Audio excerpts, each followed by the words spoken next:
St. Lucia is known for its stunning natural beauty, as well as an abundance of flora and fauna. However, the island's natural resources are coming under increasing pressure.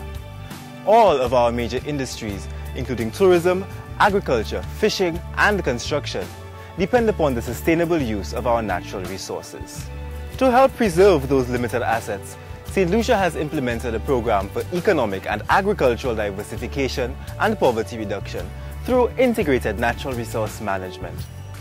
This was funded by the European Commission under the Special Framework of Assistance 2003 at a cost of 32 million EC dollars.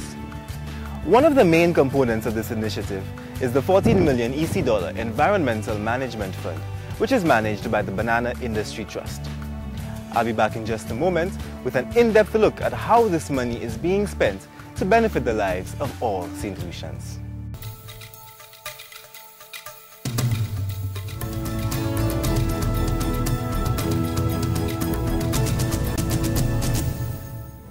The National Forest Demarcation and Biophysical Resource Inventory also included an assessment of the forest's trees, animals, and birds. As part of this assessment, the quality, quantity, and distribution of various types of trees were examined. One of the most interesting things we've found at the moment is that the previous inventory in 1982 showed that the forests in St. Lucia had about 200 cubic metres of forest per hectare, and currently we're finding it's 300 cubic metres per hectare, which means 50% recovery from hurricanes and so on between 1982 and 2009. The biodiversity inventory included an entomological inventory, that is an inventory of all insects that is found in St. Lucia forest, that is wild. In fact, not just limited to the forest, but on the edge of the forest as well. We have a reptile and amphibian inventory, a forest bird inventory, a vegetation classification and vegetation type inventory, and also updating of the herbarium in St. Lucia Forest Herbarium, which is located in the Forestry Department headquarters at Union. There was also a mammal inventory. Until now, St. Lucia's rainforests have never been subjected to a comprehensive inventory. To date, only 4 inventories have been conducted in St. Lucia. The first was in 1942 and the last in 1982. These sporadic exercises have been highly inadequate. Taking regular inventory is the most effective means for gathering important information on the resources available in our forests. We are able to find out the status of one of the reptile, which is the fedilans. That is really endangered. We didn't know that the agouti, which is a mammal, that it was introduced to St. Lucia. All the time we thought it was a species that was indigenous to the island. We got to find out a lot more species that are endemic to the island. So that is a very important thing, so that we can develop management plans to conserve most of them. We also know where the critical species occur on the island.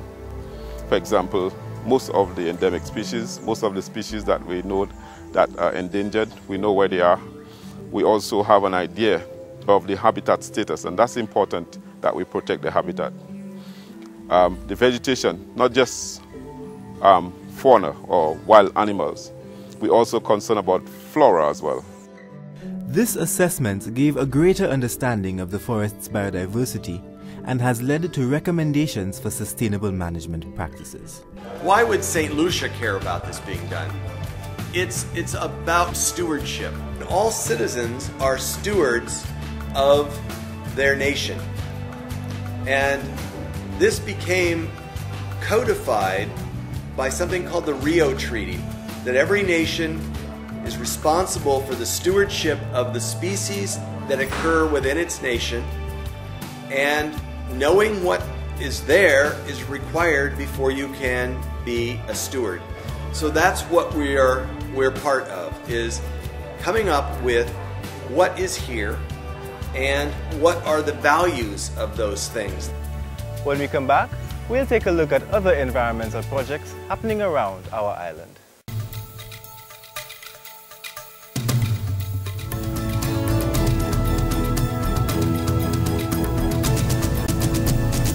Like most countries, St. Lucia depends on fossil fuels for the generation of electricity. However, the island aims to modernize its energy sector with the development of a sustainable energy plan. This plan will diversify the energy sector by generating electricity using renewable resources. One of the activities under the EMF program was to look at an alternative energy source. Now here in St. Lucia we've got the sun and the sunshine, which perhaps is one energy source that we have not been utilizing. The Sustainable Development Environmental section of the Ministry of Physical Development approached us to do a pilot project. And that's basically the photovoltaic pilot project, is using the power from the sun to generate electricity. It is a grid-connected system. That means there are no batteries required for storage of energy. That makes those systems much more cost-efficient and also basically, like I said, maintenance-free, because there are no batteries involved and there's only a smaller number of electrical devices.